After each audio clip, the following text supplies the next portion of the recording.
Assalamualaikum. Nama saya Muhammad Rahim Salim, saya dari Kemenanam dan saya akan mula dengan pengenalan. Uh, Kedaulatan undang-undang di negara kita ini semakin tergugat dan terancam. Hal ini dikatakan demikian kerana rukun negara ini dianggap masih kurang dihayati oleh setengah masyarakat. Setiap rakyat adalah sama tarafnya di sisi undang-undang negara tanpa sebarang diskriminasi. Ia perlulah dipertahankan dan diberi keutamaan untuk memastikan negara Malaysia ini sentiasa dalam keadaan aman dan tidak dapat gangguan daripada ancaman dalaman maupun luaran negara. Namun, segelintir kelakuan masyarakat itu yang tidak bertanggungjawab dalam mempertahankan kedaulatan negara sedikit sebanyak telah menggugat dan memberi ancaman terhadap rukun negara yang keempat ini.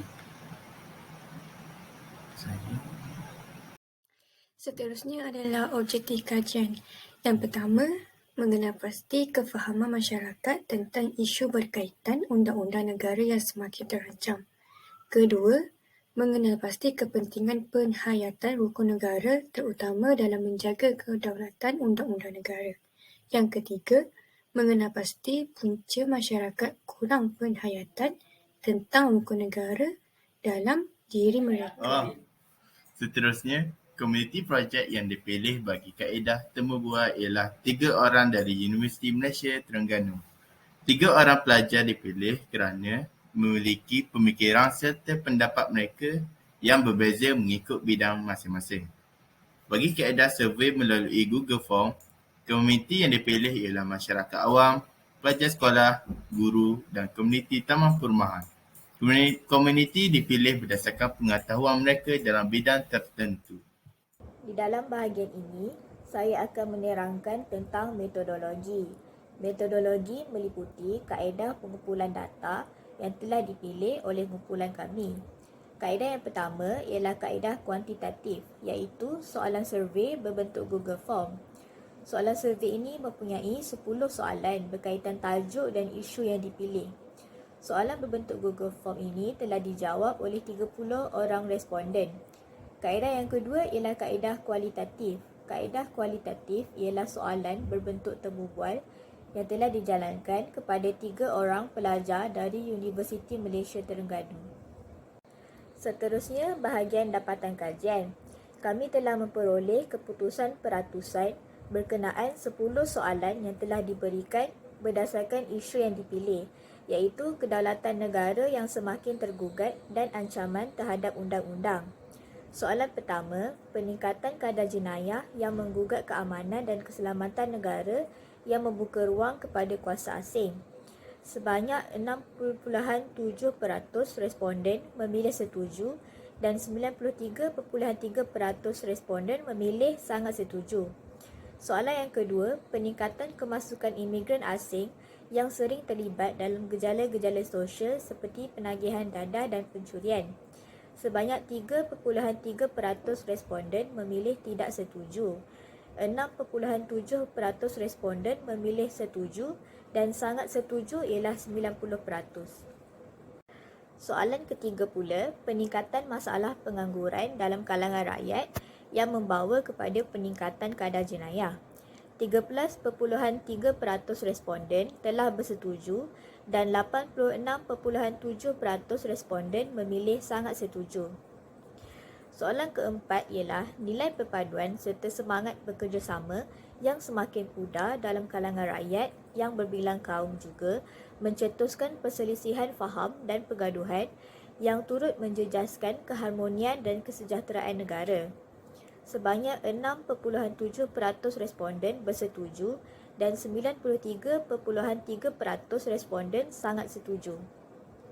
Soalan yang kelima ialah anasir-anasir budaya luar yang semakin bermaharajalela dalam kalangan rakyat akibat ketiadaan jati diri yang tinggi turut menjatuhkan akhlak dan sahsiah masyarakat. 3.3% responden memilih setuju, manakala selebihnya memilih sangat setuju.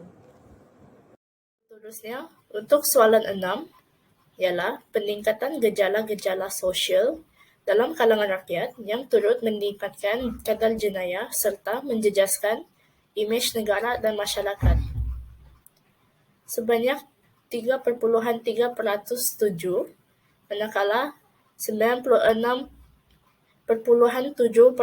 sangat setuju. Untuk soalan 7, pengaruh media elektronik dan media cetak yang gagal menyampaikan berita yang sahih kebenarannya di samping menokok tambah serta mendedahkan isu-isu sensitif kepada umum. Sebanyak 100% sangat setuju.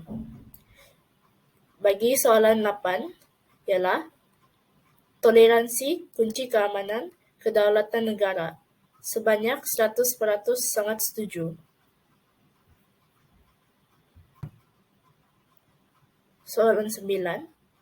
Kelunturan semangat patriotisme dalam kalangan masyarakat dapat menjejaskan pembangunan negara dan perpaduan dalam kalangan rakyat yang berbilang kaum. Sebanyak 6,7% setuju, manakala 93,3% sangat setuju. Untuk soalan 10, kekurangan sokongan rakyat dalam projek pembangunan negara menyebabkan segala usaha yang diambil oleh kerajaan meraih kegagalan. Sebanyak 16,7% tidak setuju, manakala 23,3% setuju, dan akhirnya 60% sangat setuju. Seterusnya, perbincangan isu dan patriotisme. Yang pertama ialah bagi mengelakkan berlakunya pencemaran kedaulatan undang-undang negara, semangat patriotisme perlulah diserapkan dalam diri masyarakat. Yang kedua ialah setiap masyarakat hendaklah sentiasa bekerjasama dalam menjaga keselamatan dan keamanan negara yang menjadi tanggungjawab bersama, tidak mengira bangsa dan agama. Perbincangan isu dan patriotisme yang seterusnya ialah bila terdetik ingin mempersoalkan undang-undang yang digubal, haruslah mendidik diri dahulu dengan mengaplikasikan nilai patriotisme dalam diri, mendalami serta memahami sejarah Malaysia. Perbincangan dan patriotisme yang seterusnya iaitu nombor 4 ialah menghargai serta mengerti jasa dan juga pengorbanan pejuang-pejuang untuk mempertahankan tanah Melayu sehingga mendapat kemerdekaan. Yang seterusnya iaitu nombor 5, rakyat juga diseru supaya sentiasa berdalam ansur bagi mengelakkan berlaku pertelingkahan dan rusuhan antara kaum daripada berlaku seperti sebelum ini. Yang terakhir iaitu nombor 6 ialah semangat patriotisme dapat menjamin keharmonian serta dapat mengekalkan perpaduan nasional yang sedia ada.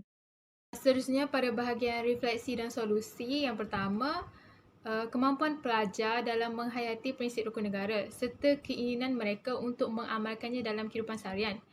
Seterusnya, solusi kedua ialah setiap pelajar mempunyai tanggungjawab dan diri mereka untuk menilai sama ada perkara itu betul atau salah demi mempertahankan kedaulatan negara dalam aspek undang-undang. Manakala solusi yang ketiga ialah menyokong undang-undang yang digubal bertujuan untuk mengawal keharmonian negara dari segi perkauman dan sebagainya. Dan solusi yang keempat, kesedaran diri seseorang pelajar dalam mengambil tindakan untuk mempertahankan kedaulatan undang-undang negara akan membawa transformasi sosial dalam masyarakat. Seterusnya yang kelima, para pelajar boleh menyertai aktiviti kesukarelawan sebagai contoh untuk membantu masyarakat tanpa mengharapkan ganjaran. Hal ini supaya dapat mendidik diri dalam membantu masyarakat tanpa mengira berbelakang kaum, budaya, agama dan adat asal. Akhir sekali, refleksi dan solusi perkara ini dapat mengelakkan daripada berlakunya diskriminasi antar kaum.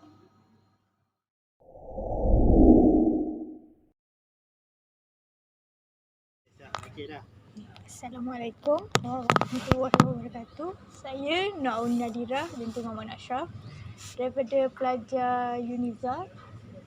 Ingin mengajukan beberapa soalan untuk menyelesaikan kerja lapangan saya. Boleh awak kenalkan diri?